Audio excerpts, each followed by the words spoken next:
नमस्कार विद्यार्थियों। भारतीय राजनीतिक विचारक के अंतर्गत हम अध्ययन कर रहे थे। आज हम भारतीय राजनीतिक विचारकों के अंतर्गत शुक्र के बारे में अध्ययन करेंगे। शुक्र ने शुक्र नीति सार ग्रंथ की रचना की है।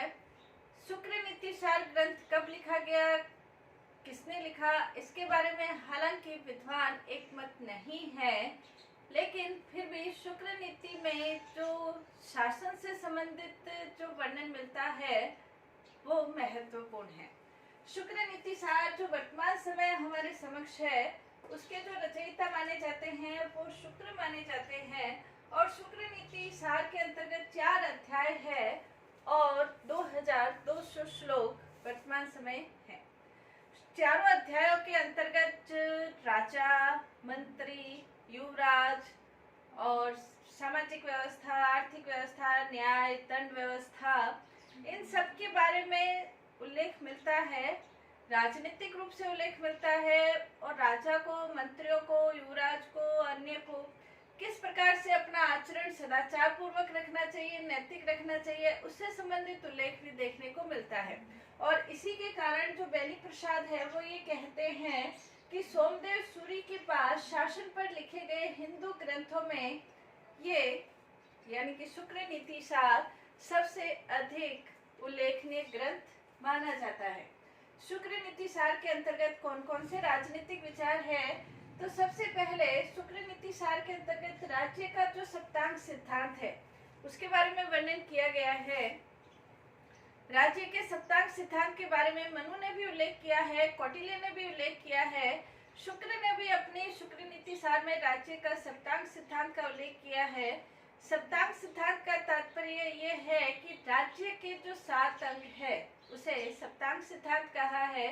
राज्य के 7 अंग यानी कि राजा, मंत्री, मित्र, कोष, राष्ट्र, दुर्ग और सेना, ये राजा के 7 अंग है। इसके बारे में विस्तृत विवेचन हम पढ़ चुके हैं मनु के अंतर्गत, कौटिल्य के अंतर्गत। शुक्र के अंतर्गत जो विशेष बात और नई बात यह है कि शुक्र ने राज्य के सप्तांग सिद्धांत के अंतर्गत सावयव सिद्धांत का भी उल्लेख किया है। यानी कि पाश्चात्य राजनीतिक विचारक सावयव सिद्धांत से बहुत बाद में जाके परिचित हुए थे, लेकिन भारतीय राजनीतिक विचारकों के अंतर्गत हम देखते हैं कि शुक्र ने, यदि हम माने भी कि 11वीं, 10वीं, 11वीं शताब्दी के अंतर्गत शुक्र नीति सार लिखा गया होगा, हालांकि इसके बारे में एग्जैक्ट नहीं कहा जा सकता, लेकिन फिर भी यदि उस समय भी लिखा गया था तो उस समय भी भारतीय राजनीतिक विचारक सावयव सिद्धांत से परिचित थे और शुक्र ने राज्य के सप्तांग सिद्धांत यानी कि राज्य की तुलना मानव शरीर से की है। सावयव सिद्धांत का मतलब जब राज्य की तुलना शरीर से, मानव शरीर से की जाती है तो उसे सावयव सिद्धांत कहते हैं। शुक्र नीति सार के अंतर्गत सावयव सिद्धांत का उल्लेख हमें देखने को मिलता है। शुक्र ने कहा है कि राजा, मानव शरीर में जैसे मस्तिष्क होता है वैसे राजा मस्तिष्क के समान है। राज्य रूपी शरीर के अंतर्गत जो राजा है वो मस्तिष्क के समान है, मंत्री है वो कान के समान है, कोष है वो मुख के समान है, सेना है वो मन के समान है, दुर्ग है वो हाथ के समान है, राष्ट्र है वो पैर के समान है। तो जैसे शरीर में अंग होते हैं वैसे राज्य में भी इन अंगों के बारे में तुलना की गई है। इसके अलावा शुक्र नीति सार में कहीं कहीं राज्य की जो तुलना है वो वृक्ष से भी की गई है और वृक्ष के अंतर्गत जैसे मूल होता है वैसे राजा को वृक्ष का मूल बताया गया है और उसकी जो शाखाएं हैं वो मंत्रियों को बताई है, उसकी जो प्रशाखाएं हैं वो सेना को बताई गई है, जो फल फूल इत्यादि है वो प्रजा का उल्लेख किया गया है। तो वृक्ष की भी तुलना और शरीर की भी तुलना शुक्र नीति सार के अंतर्गत सप्तांग सिद्धांत के अंतर्गत देखने को मिलती है। वो शुक्र नीति सार में एक विशेष बात है। नेक्स्ट, इसके अंतर्गत राजनीतिक सिद्धांतों में शुक्र ने राजा के बारे में वर्णन किया है। शुक्र ये कहता है कि जैसे राजा एक जैसे नाव है, नाव में जो मल्हार होता है उसके बिना नाव अपने निश्चित स्थान पर नहीं पहुंच सकती, नाव डूब जाती है। वैसे ही राजा का भी राज्य में इतना महत्वपूर्ण स्थान है जैसे नाव में मल्हार का होता है। तो राजा राज्य को सही दिशा में ले जाने वाला नाव में जैसे मल्हार होता है, वैसे है राजा की तपस्या पर ही, राजा के तप पर ही जो राज्य है वो विकास को पाता है।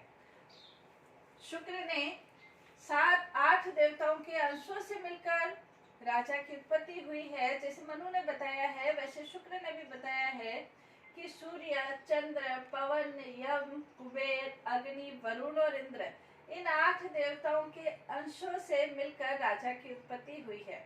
यानी कि राज्य की उत्पत्ति में जो 8 देवताएं हैं उसके अनुसार जो इन 8 देवताओं के गुण हैं वो सारे गुण राजा के अंतर्गत है।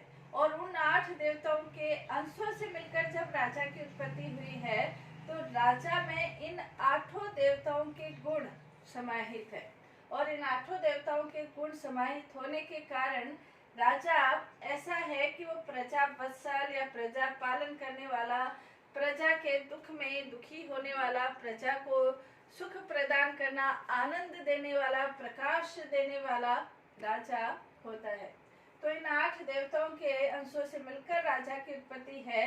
तो राजा इतना गुण संपन्न व्यक्ति है। नेक्स्ट इसके अंतर्गत राज्य के कार्य क्षेत्र का भी वर्णन किया है। शुक्र ने राजा के कार्य क्षेत्र की बहुत विस्तृत विवेचना प्रस्तुत की है। राजा का जो कार्य क्षेत्र है उसके अंतर्गत वर्तमान जो लोक कल्याणकारी कार्य है वो सारे कार्य शुक्र नीति में देखने को हमें मिलते हैं।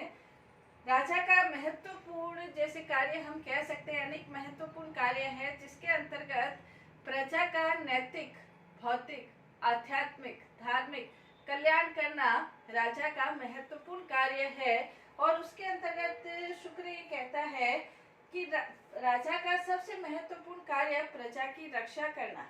प्रजा की रक्षा के अंतर्गत आंतरिक रूप से और बाह्य रूप से प्रजा की रक्षा करना राजा का महत्वपूर्ण कार्य है।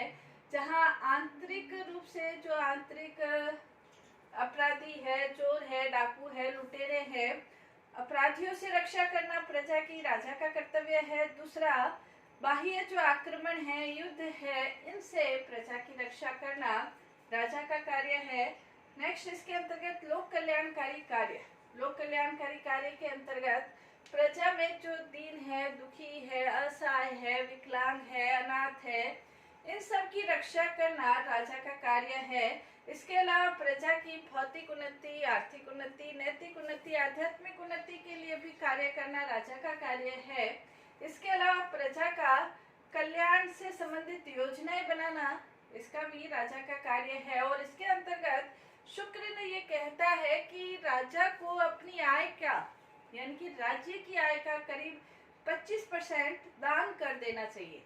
दान से यहाँ पे मतलब ये है कि प्रजा के कल्याण के अंतर्गत राजा को कार्य करना चाहिए। शुक्र नीति में जो एक महत्वपूर्ण कार्य राजा का माना जाता है वो है पर्यावरण की रक्षा करना। आज से कई सालों पहले या शतकों पहले हम कह सकते हैं कि उसमें शुक्र ने पर्यावरण की रक्षा का कार्य भी राजा का कर्तव्य बताया है। इसके अंतर्गत शुक्र ने यहाँ तक कहा है कि राजा को पेड़ लगाने की व्यवस्था करनी चाहिए, सड़क के दोनों ओर पेड़ होने चाहिए, नदियों का जल शुद्ध रहे, नदियाँ शुद्ध रहे। यानी कि आज से सैकड़ों वर्ष पूर्व इस प्रकार की बात कहना प्रगतिशीलता का द्योतक कहा जा सकता है। नदियों का जल शुद्ध रहे, जो जनता है, प्रजा है, उसको शुद्ध पानी मिले, पर्यावरण शुद्ध हो, उसके लिए पेड़ इत्यादि लगाया जाए, पानी को स्वच्छ बनाए रखा जाए, कुएं है, बावड़ी है, उनके आसपास कचरा, गंदगी इत्यादि इकट्ठा न हो, उसके बारे में भी शुक्र नीति सार में उल्लेख देखने को मिलता है। नेक्स्ट इसके अंतर्गत आर्थिक व्यवस्था। आर्थिक व्यवस्था का जो राज्य है वो कृषि है, व्यापार है, उसके ऊपर संचालित होता है। तो राजा के द्वारा ये प्रयास किया जाना चाहिए कि राज्य का आर्थिक विकास संभव हो सके। इसके लिए कृषि की, सिंचाई की व्यवस्थाएं के ऊपर पूरा ध्यान दिया जाना चाहिए। जो प्रजा है उसको कृषि कार्य के अंतर्गत किसी भी प्रकार की बाधा उत्पन्न न हो, इसके साथ ही साथ व्यापार के संदर्भ में भी शुक्र नीति सार में उल्लेख देखने को मिलता है। यहाँ पर एक विशेष महत्वपूर्ण बात ये भी है कि शुक्र ने आर्थिक व्यवस्था के अंतर्गत उपभोक्ताओं के अधिकारों का भी उल्लेख किया है। आज से सैकड़ों वर्ष पूर्व उपभोक्ता के क्या अधिकार है, यानी कि जो वस्तुएं आप खरीद रहे हैं उस पर किसी भी प्रकार की कोई मिलावट है, अधिक दाम लिए जाते हैं, या आपको वो वस्तुएं प्राप्त नहीं हो रही है, या आपके साथ कोई छल कपट हुआ है, इस प्रकार के उपभोक्ता संरक्षण से संबंधित या उपभोक्ताओं के अधिकारों का संरक्षण करने का जो उत्तरदायित्व है वो भी शुक्र राजा को सौंपते हैं। इसके अलावा प्रशासनिक व्यवस्था का एक विस्तृत विवरण, प्रशासनिक व्यवस्था के बारे में विस्तृत अध्ययन हम नेक्स्ट क्लास में पढ़ेंगे, लेकिन प्रशासनिक व्यवस्था का जो विस्तृत विवरण है वो भी शुक्र नीति सार के अंतर्गत दिया गया है। प्रशासनिक अधिकारी किस प्रकार से हो, प्रशासनिक अधिकारियों का जो कार्य किस प्रकार से करें, और प्रशासनिक अधिकारियों को क्या सुविधाएं, क्या अधिकार प्राप्त है, उसका वर्णन आज से सैकड़ों वर्ष पूर्व शुक्र नीति सार में देखने को मिलता है। तो उसका वर्णन हम नेक्स्ट क्लास में पढ़ेंगे। तो प्रशासनिक व्यवस्था का भी विस्तृत विवरण देखने को मिलता है। इसके साथ ही साथ न्याय व्यवस्था, न्याय व्यवस्था के अंतर्गत कौटिल्य शुक्र ये कहता है कि राजा को न्याय निष्पक्ष रूप से और सुलभ तरीके से, सहज तरीके से सभी प्रजाजन को उपलब्ध हो, इसके बारे में राजा का महत्वपूर्ण ये कार्य है। इसके लिए शुक्र ये कहता है दुष्टों को दंडित करना, दुष्ट जो व्यक्ति है उसको दंडित करना राजा का सबसे महत्वपूर्ण और पवित्र कर्तव्य बताया है। इसके अलावा एक और महत्वपूर्ण कार्य जो प्राचीन राजनीतिक विचारकों में कम देखने को मिलता है, शिक्षा संबंधी कार्य। शुक्र ने शिक्षा संबंधी कार्य का भी महत्वपूर्ण उल्लेख किया है। शिक्षा संबंधी कार्यों के अंतर्गत शुक्र ने स्पष्ट रूप से वर्णन किया है कि शिक्षा की व्यवस्थाएं राजा के द्वारा की जानी चाहिए, और शिक्षा के अंतर्गत जो बुद्धिमान, योग्य, शास्त्रों के ज्ञाता, पुराणों के ज्ञाता, वेद स्मृतियों के जो ज्ञाता व्यक्ति हैं उनको राजकीय पदों पर नियुक्त करके उनके द्वारा शिक्षा की व्यवस्था की जानी चाहिए। राजा के द्वारा जो गुरुकुल है उनकी व्यवस्था की जानी चाहिए। न सिर्फ गुरुकुल की स्थापना बल्कि गुरुकुल के अंतर्गत योग्य, प्रतिभावान, बुद्धिमान, साहसी जो व्यक्ति है और जो बिना लालची ईमानदारी से अपना कार्य करने वाले व्यक्ति है उनको नियुक्त, शिक्षकों को नियुक्त किया जाना चाहिए। इसके अलावा जो मेधावी, प्रतिभावान, बुद्धिमान जो विद्यार्थी हैं उनको भी हर वर्ष पुरस्कार के द्वारा उनको सम्मानित किया जाना चाहिए, उनको पुरस्कार प्रदान किए जाना है। जो विद्यार्थी है उनको हर साल उनके लिए पुरस्कार इत्यादि की व्यवस्था करके उनकी प्रतिभा को सम्मानित किया जाना चाहिए। और जो बुद्धिमान शिक्षक, आचार्य, गुरु इत्यादि है उनका भी सम्मान किया जाना चाहिए। यानी कि राजा के द्वारा शिक्षा, अपने राज्य के अंतर्गत शिक्षा को बढ़ावा देने में राजा के द्वारा प्रयास किया जाना चाहिए। साथ ही जो शिक्षक है वो अपनी, जो गुरुजन है वो अपनी आजीविका की चिंता से मुक्त रहते हुए अपना कार्य, अध्ययन और अध्यापन में अपना जीवन व्यतीत करे, उसकी व्यवस्थाएं राजा के द्वारा की जानी चाहिए। तो शिक्षा संबंधी कार्य। नेक्स्ट है सामाजिक दायित्व। शुक्र ये कहता है राज्य के अंतर्गत सामाजिक व्यवस्थाएं सुचारू रूप से संचालित हो, उसके लिए राजा वर्ण व्यवस्था के अनुसार चारों जो वर्ण है, ब्राह्मण, क्षत्रिय, वैश्य और शूद्र, अपने कर्तव्यों के अनुसार प्रत्येक वर्ण व्यवस्था के व्यक्ति अपना कार्य संपन्न कर रहे हैं, उसका संचालन करना, उसकी देखरेख करना भी राजा का कार्य है। इसके अलावा आश्रम व्यवस्था का संचालन करना ये भी शुक्र ने राजा का कर्तव्य निर्धारित किया है। यानी कि राज्य के अंतर्गत जो सामाजिक व्यवस्था है वो सुचारू रूप से चलती रहे, संचालन हो, ये राजा का महत्वपूर्ण कार्य है। इसके अलावा नैतिक और धार्मिक कार्य, ये भी शुक्र ने अपना एक महत्वपूर्ण राजा का कार्य निर्धारित किया है कि राजा के द्वारा नैतिक और धार्मिक कार्य किए जाने चाहिए। नैतिक और धार्मिक कार्यों के अंतर्गत राजा के द्वारा मंदिरों का निर्माण किया जाना चाहिए।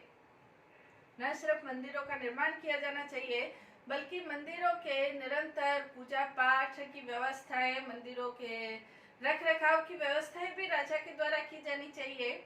इसके अलावा जो उत्सव प्रजा मनाती है उन उत्सवों का आयोजन राजा के द्वारा किया जाए, व्यवस्था की जाए और इस तरह की व्यवस्थाओं के आधार पर नैतिक उत्थान और आध्यात्मिक उत्थान प्रजा का किस प्रकार से हो, इसके बारे में राजा का कर्तव्य है। और उसी के लिए शुक्र ये कहते हैं कि जिन उत्सवों को प्रजा उनका राजा सदैव पालन करे, शुक्र नीति सार में शुक्र ने कहा है सदैव पालन करे, प्रजा के आनंद से आनंदित होना चाहिए और प्रजा के दुख से राजा को दुखी होना चाहिए। तो ये राजा का महत्वपूर्ण कर्तव्य है। इसके अलावा परराष्ट्र संबंधों का संचालन राजा के द्वारा किया जाना चाहिए। राजा के द्वारा शुक्र ये कहता है कि परराष्ट्र संबंधों के संचालन में राजा को जहाँ तक कोशिश हो, ये कोशिश की जानी चाहिए कि युद्ध कम से कम हो, क्योंकि युद्ध से जो विजेता राजा है और जो विजित राजा है, जो हारने वाला राजा है उसका भी नुकसान होता है और जो विजित राजा है उसको भी धन जन की हानि होती है। इसलिए युद्ध का प्रयोग राजा के द्वारा कम से कम होना चाहिए। नेक्स्ट, राजनीतिक विचारकों के अंतर्गत शुक्र ने मंत्री और मंत्री परिषद का विस्तृत उल्लेख भी शुक्र नीति सार के अंतर्गत किया है। शुक्र नीति सार के अंतर्गत शुक्र मानते हैं कि जो बुद्धिमान है, योग्य है, निर्भीक है, ईमानदार है, उत्साही है, नेतृत्व क्षमता वाले हैं, कुशाग्र बुद्धि है, स्मरण शक्ति से युक्त है। साथ ही कहीं कहीं उसका उल्लेख ये भी मिलता है शुक्र नीति में कि जो उच्च कुल में उत्पन्न व्यक्ति है, ऐसे व्यक्तियों को मंत्री बनाया जाना चाहिए। शुक्र ने ये कहा है कि जैसे सोने को तपाकर उसका प्रशिक्षण किया जाता है, उसको देखा जाता है तो पता चलता है कि सोना कितना शुद्ध है, वैसे ही मंत्री पद पर नियुक्त करने वाले व्यक्तियों की कठिन परीक्षा लेकर उन्हें मंत्री पद पर नियुक्त किया जाना चाहिए। कठोर परीक्षा लेकर उन्हें मंत्री पद पर नियुक्त किया जाना चाहिए। विभिन्न प्रकार के मंत्रियों का उल्लेख मिलता है, जैसे मंत्री है, प्राण विभाग है, सामंत है, पुरोहित है, आचार्य है, युवराज है, इन सब का उल्लेख मिलता है। हर एक मंत्री के क्या कर्तव्य है, क्या उसके कार्य है, उसके बारे में शुक्र नीति में उल्लेख मिलता है। शुक्र ये कहते हैं कि जो राजा के द्वारा मंत्रियों को जो आज्ञा दी जाती है उसे आज्ञा पत्र कहा जाता है। राजा जो भी आज्ञा मंत्रियों को देगा वो लिखित रूप में दी जाती है, आज्ञा पत्र कहा जाता है। और जो प्रेरणा मंत्रियों को राजा देता है उसे प्रज्ञापन पत्र कहा है। तो इस प्रकार के उल्लेख भी आज से सैकड़ों वर्ष पूर्व शुक्र नीति में देखने को मिलते हैं, वो बड़े महत्वपूर्ण हैं। इसके अलावा न्याय व्यवस्था, अपराध और दंड व्यवस्था, इसका भी उल्लेख शुक्र नीति सार में देखने को मिलता है। न्याय व्यवस्था के अंतर्गत शुक्र ये कहता है कि निष्पक्ष रूप से न्याय किया जाना चाहिए, सहज रूप से न्याय होना चाहिए। इसके अलावा जो अपराध है, विभिन्न प्रकार के अपराधों का उल्लेख मिलता है, कायिक अपराध, वाचिक अपराध, थिक अपराध, इस प्रकार के मतलब वाचा के द्वारा किए गए अपराध, जो अंग भंग करते हैं, एक दूसरे को चोट पहुंचाते हैं, इस प्रकार के अपराध, बद अपराध यानी कि कोई किसी का खून कर दे, मर्डर कर दे, चोरी कर दे, विभिन्न प्रकार के अपराधों का उल्लेख मिलता है। इसके अलावा शुक्र ने अपराधों की 4 श्रेणियां निर्धारित की है। पहली बार जो अपराध करता है उसे सकृत कहते हैं, जो बार बार अपराध करता है उसे असकृत कहते हैं, और जो निरंतर अपराध करता है यानी कि जिसका स्वभाव ही अपराध करना हो गया है उसे स्वभावकृत कहते हैं, और जिसके अभ्यास में ही आ गया है तो उसे अभ्यासकृत अपराध कहते हैं। इस प्रकार के 4 अपराधों में ये श्रेणियां निर्धारित की है। शुक्र कहता है कि अपराध को देखकर, अपराध की मात्रा को देखकर, उसके स्थितियों को देखकर फिर दंड दिया जाना चाहिए। विभिन्न प्रकार के दंडों का उल्लेख भी शुक्र नीति सार में देखने को मिलता है, जैसे कारागार दंड है, जुर्माना दंड है, बद्ध दंड है, इस प्रकार के उल्लेख मिलता है। तो विभिन्न प्रकार के दंड उसके अपराध की मात्रा के अनुसार दिए जाने चाहिए। तो ये शुक्र नीति सार में विभिन्न प्रकार के राजनीतिक विचारों का अध्ययन हमने किया। नेक्स्ट क्लास में इसकी प्रशासनिक व्यवस्था का अध्ययन करेंगे। धन्यवाद।